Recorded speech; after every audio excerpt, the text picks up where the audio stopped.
I was severely depressed at the time, just going through a divorce and the single mother of 2 kids and had a lot of problems. But I think I was depressed for many years.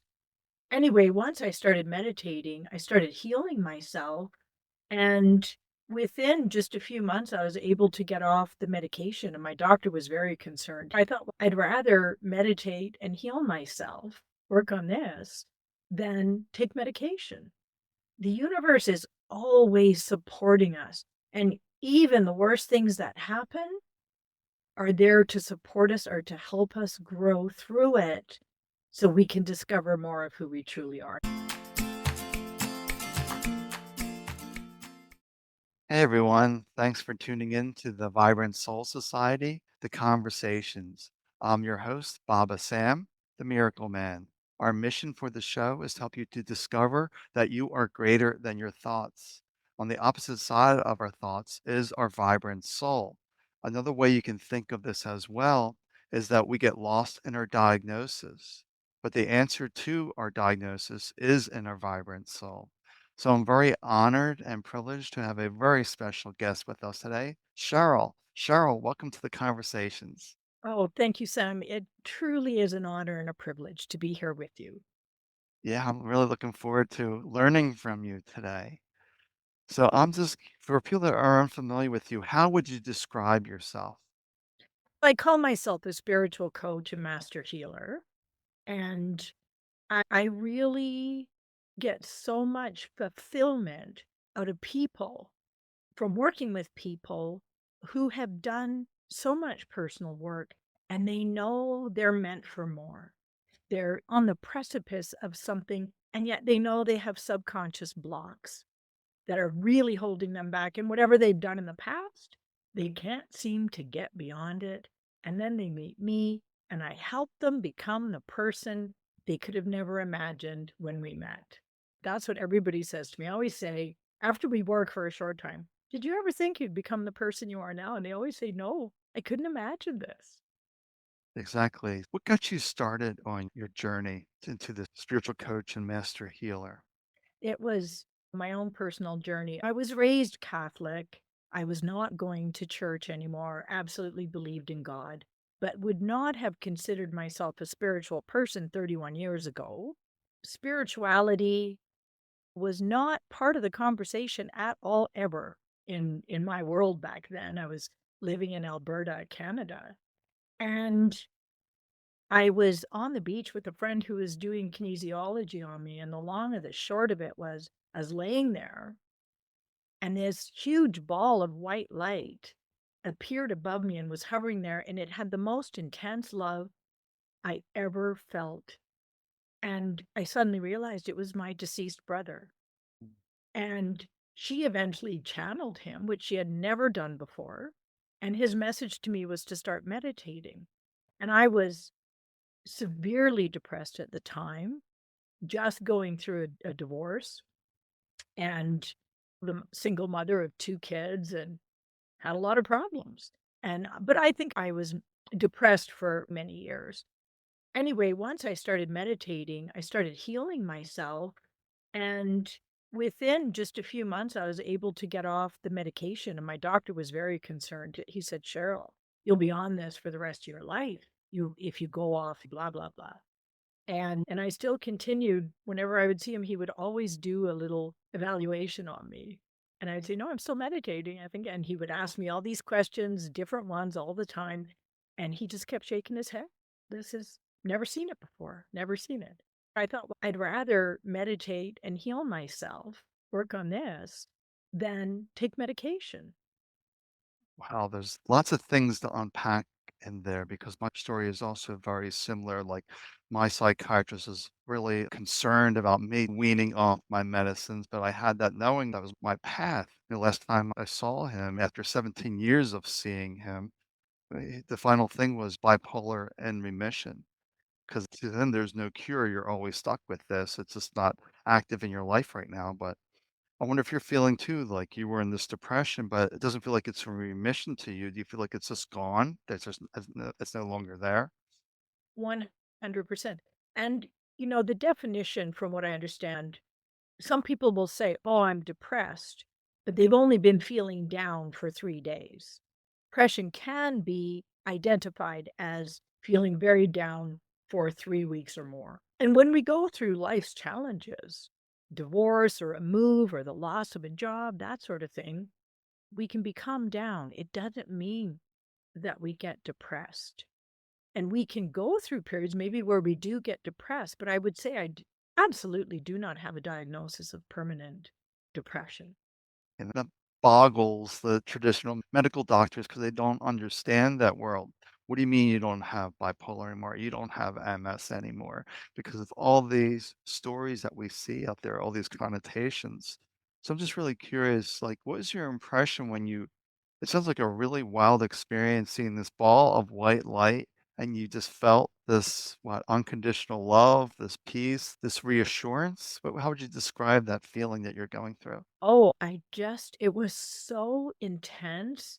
Tears just started streaming down the side of my face. And it was just so much pure love. And how did I know it was my brother? How did I know that? And he had actually taken his life. And during that conversation, he told us that he was bipolar and it was never diagnosed. Yeah. And then I remember telling my family afterwards, and pretty much everybody denied my experience. Yeah, so they didn't have that personal No, experience. But I find it's quite interesting, though, that when we're ready, this spiritual world gets our attention that, hey, it's time to change path. For me, my experience was that really caused me this shift and question reality because I wasn't spiritual either, was feeling somebody sit next to me that wasn't there. So it was like, oh, okay, so there is something to this spiritual realms. And it's very interesting that from his message, the primary thing was probably reassuring you that he's okay, but really it's time for you to go on a journey for yourself through meditation, perhaps to discover who you really are. exactly. And because he took his life, he had come to me after that, and he was very troubled. He was, as a soul, he was very troubled. I could get a sense of him somehow. I had a psychic who said, if you really want to get in touch with him, it's when you get into that space right before you wake up or right before you fall asleep. And I did that once, and I could just feel him as troubled, and that was about it. So I asked him about that, speaking through my friend, and he said, yes, that was very true. And he said where he was now as a spirit, he was in pure spirit, and that his mission as a spirit was to help people on earth who are bipolar or seriously depressed. That's what he was doing, and that there are spirits, all these spirits out there that are helping us that we're unaware of. Yeah, that's a good point, though. That's why I tell individuals, even though we are spiritual beings, will always exist in some realm of spirit, and we're never alone. So we have to realize when this body does drop away, we return back to the spiritual realms and we continue our journey in some way, some fashion. And I was also bipolar. Tried to take my life twice because I believed all these thoughts that life is too hard, too difficult, too painful. And my psychiatrist wasn't awakened. So I was always in a question like, why didn't the psychiatrist ever say to me, why are your thoughts true? And he couldn't answer, he would never ask that question because he too was his thoughts, his body. He didn't know his spiritual essence. That's right. I really hear you on that. And I, too, as a teenager, tried taking my life and didn't tell anybody. I was really angry when I woke up the next morning. I was so angry that it didn't work and never told a soul until I was 28. And then have worked with that later on at a human level, at a conscious level, also at a soul level, and at a subconscious level.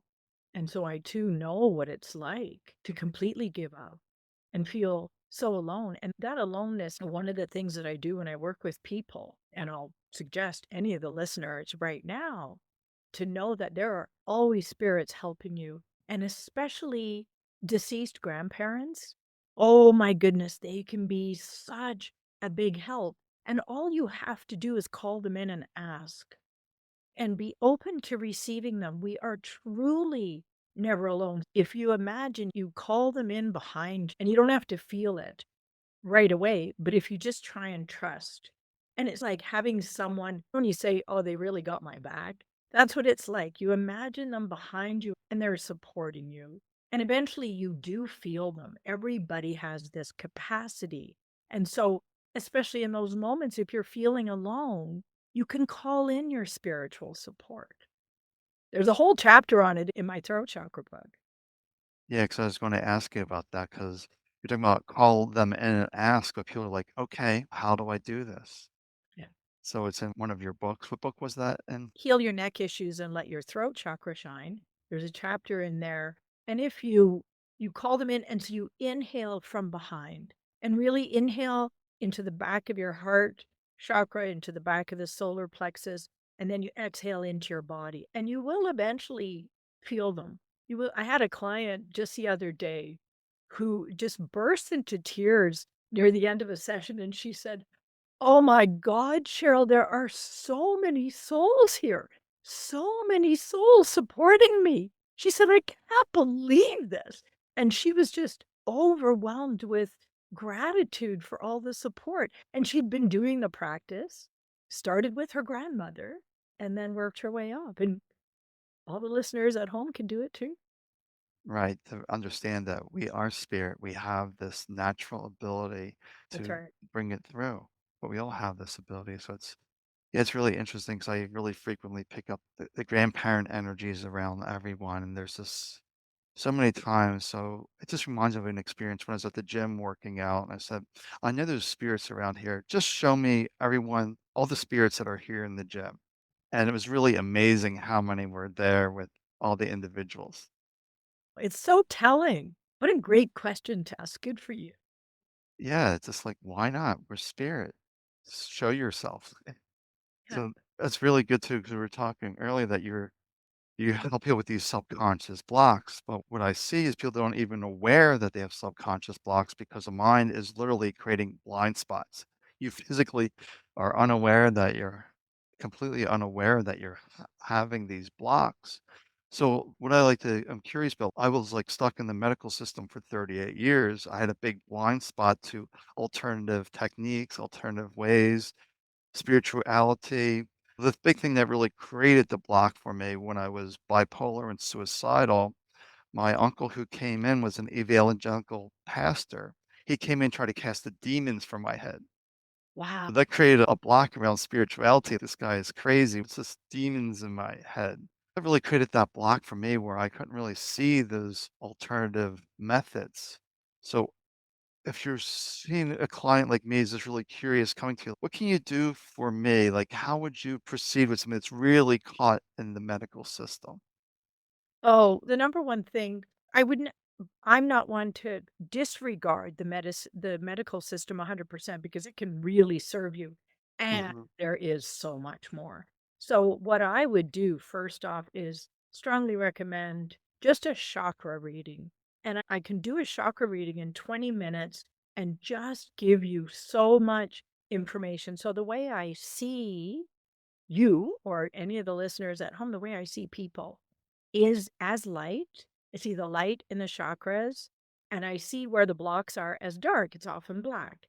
And it's really that clear. I don't see the chakras with the lotus flowers and all those petals and the mandalas and all those colors. Sometimes I see color, but we really are light beings.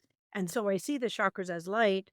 And so I can go through and assess all the chakras and let you know where your blocks are, what they're about, some of the things you can do if people want to work with me. Then I help them learn. I help everybody learn how to become their own energy worker so that they can continue to do the work. And so together we heal the bulk of it, all the major stuff that's going on in a person.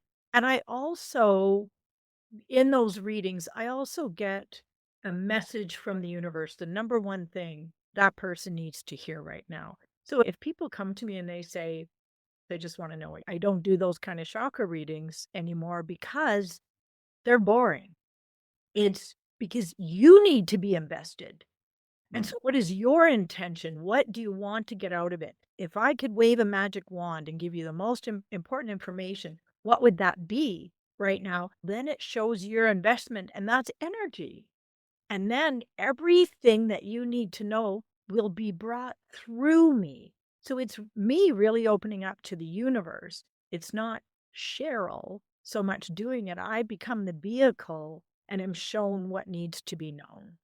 And that's really important too, is get people to do their own energy work, their own inner healer work, because I tell individuals all the time is we're doing this work right now, but in 14, 15 years, something may come up and you'll have some tools to deal with it because I remind individuals you can do all the work right now and the body is fragile. So it's very good that you're empowering individuals and saying, Cheryl isn't doing this. I'm just a conduit to teach you how to do this for yourself.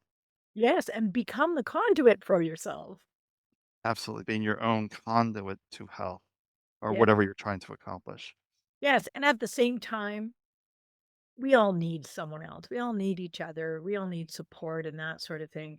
And sometimes it's a matter of hiring an individual. I have clients that come back to me years later and I'll do a one-off session with them because they just need some help right now, or I'll do some distance healing. We all need each other. And yet sometimes it's just a conversation, a good conversation with a friend where you're vulnerable and that person really hears you and then you see yourself and you see what you need, and then you can do your own energy work. The universe is always supporting us. And even the worst things that happen are there to support us or to help us grow through it so we can discover more of who we truly are. And I know you talk a lot about that, Baba Sam. Yeah, so it's just realizing that each experience is useful. It may be absolutely a horrible, terrible experience you would rather not have, but it's here for a reason. So, okay, what am I meant to learn from this? Or what can I do to move this situation I don't prefer? Exactly. And it's good to remind people that you are the conduit, that it all begins with you. Yes. Just to go back, I thought it was really interesting too that your brother led you to meditation because meditation made such a big difference in my life. So, what did you learn from meditation when you were starting your practice? I learned to focus. That was the first thing I learned, and the type of meditation I learned in the beginning was to focus on a candle. We're talking 31 years ago. And so that served me for a while. But then I really needed to go inward. And it just helped me develop a sense of calm and of peace. I was stressed out, depressed, worried, and worry is always fear. I was worried about my future. I didn't know what my future held, and based on the past, things were looking rather grim. But it was when I was taught just breathe with a normal breath. I did find a meditation class, and she always said, focus, but also focus on the breath just as it enters and leaves your nostrils. So that was the focal point, and to breathe with a normal breath. And that worked for me, but I noticed as I practiced, my body wanted to breathe with long breaths. It would just naturally go into that. And then my body would want to go back to the longer breaths. And I later discovered the science behind that. So, why was my body doing that? As a kid growing up in Alberta, the winters are cold. And my mother always put the fear into us, you don't breathe through your mouth. You keep your scarf over your mouth. If you breathe through your mouth, your lungs could freeze. But if you're in America, it doesn't get as cold here. And so that we may not have heard that one, but all the kids knew you don't breathe through your mouth. You always breathe through your nose. And so it would get so cold out sometimes, and I'd be walking to a friend's or to school, and I had my scarf, and I wanted to get there, and I would start shivering. I was so cold, and I would start breathing through my mouth, and then I would get scared. So I'd try my nose, but and then what I noticed when I took long breaths, which made it in some ways harder to breathe, but it kept my body warmer, I noticed I would stop shivering. Since I was about 8 years old, I would breathe through my nose with these long breaths. When I got to be about 13 and had to do distance running, I would use a long breath like that because my endurance was better. I would tell my friends, "Hey, if you do this," they're like, "How come you can run around the track for so long?" And we end up quitting. I'm like, "Because you're breathing through your mouth in short breaths." I taught them, and they would do the same thing, and then we all improved. And so I think my body just knew that. It had been programmed, and so I just naturally wanted to do that. And then I discovered through a spiritual school years later that the science of that is that when we're breathing normally, it's the back of the brain, the brainstem, the medulla oblongata that's in charge with the breath and all our respiration and that sort of thing. But when we engage the abdominal muscles and breathe with a long, full breath, that normal breathing function goes to the frontal lobal brain and it frees up the subconscious, which is, you could say it's the back side of the brain, it's also the right side of the brain. And then you start to access your subconscious. So here I was starting to go back in time to memories, emotions that I couldn't process. And I was able to start breathing through them and heal myself. So it was just fascinating. And later started to use the same method to empower myself. So it's like we can take this energy of stuck emotions out of our systems. And science has proven that all trauma is imprinted in the subconscious. It's all imprinted. And with the brain's neuroplasticity, we can change that. And then we take all that energy out and then we can reprogram with the full breath. Yeah, it's a good example that the body knows what's best for it, and if we can get the interference, the subconscious programming out of the way, we can allow the body to be. It's trying to guide us, as I say, that all this trauma, the body keeps score, is that book. Yeah. We have to release all this trauma, all this stuff, and that's what you're seeing in when you're reading chakras in people, that you're seeing this darkness within them.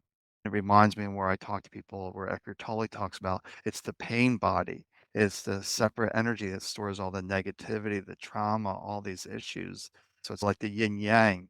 We need the contrast to see where we really prefer to go. Yes. And evolve as the human who we're meant to evolve into as a divine being. We are all divine beings here in human form. Right. And that's really where you're helping individuals because we're, as you mentioned before, you're helping people be who they're meant to be, not from all this programming.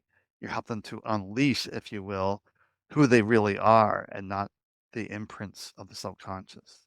That's So it's really fascinating work that you're able to do this. Were you trained to look for this darkness or is just something that developed naturally within you? I was trained on how to do chakra readings many years ago, and then I just continued the practice because it was so useful.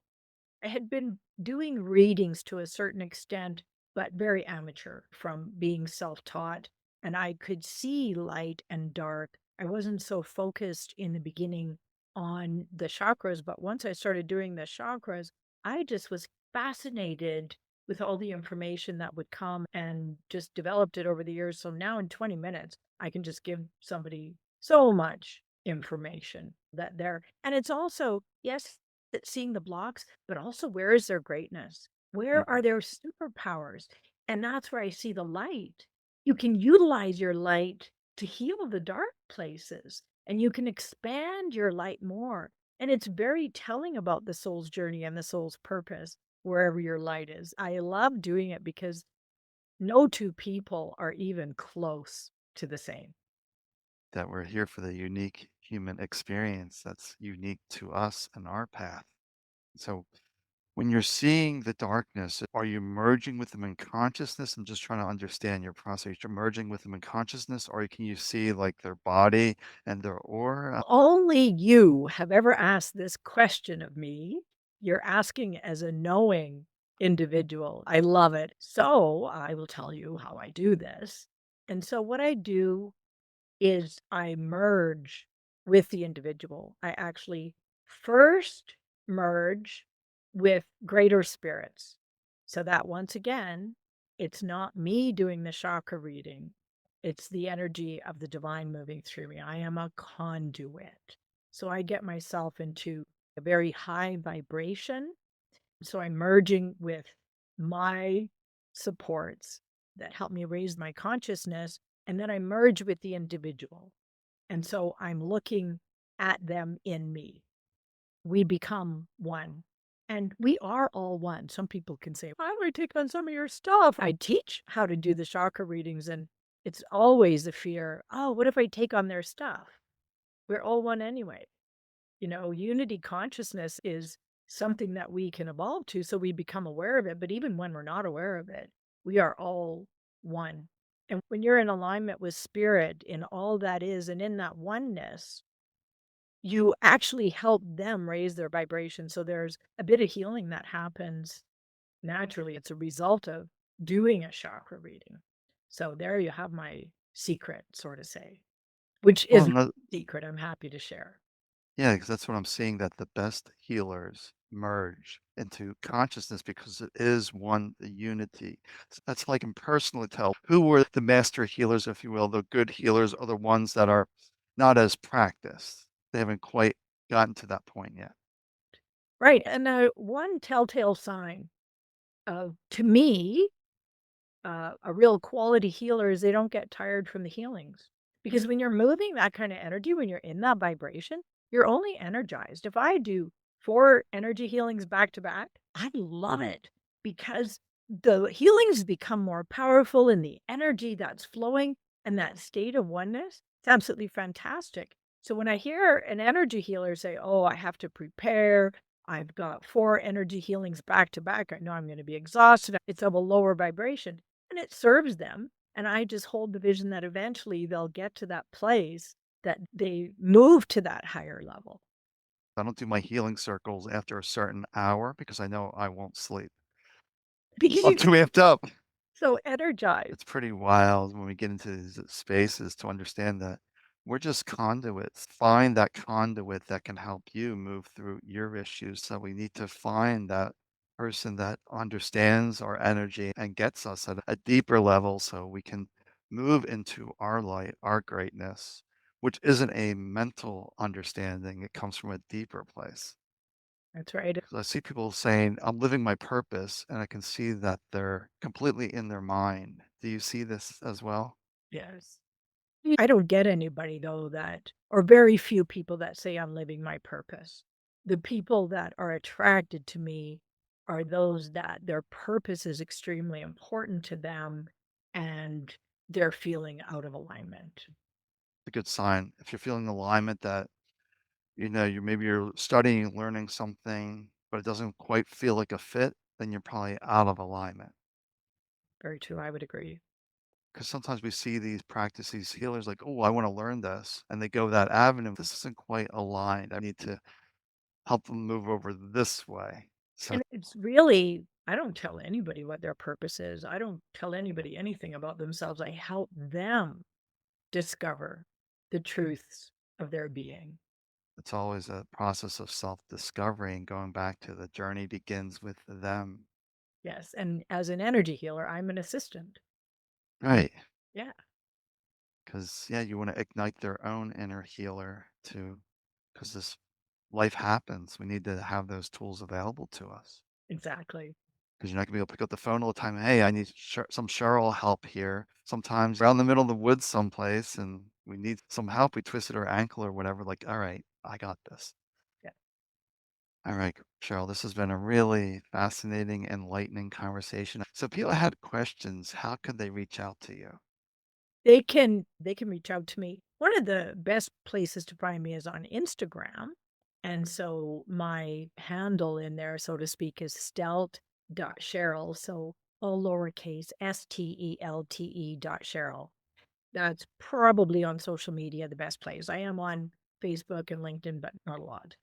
And you can also go to my website, starofdivinelight.com. So all lowercase, one word, starofdivinelight.com. If you just really want to talk with me, you can do a Google search on Call with Cheryl. Again, all lowercase, one word, callwithcheryl.com. And you will find me. Yeah, that's great. I love that. The divine light, that is us. Yes. Thank you for joining us in conversations. I really appreciate it. Thank you.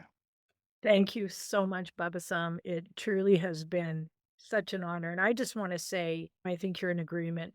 We are all powerful beyond belief, beyond what we can imagine. And I hope you all discover that within yourselves.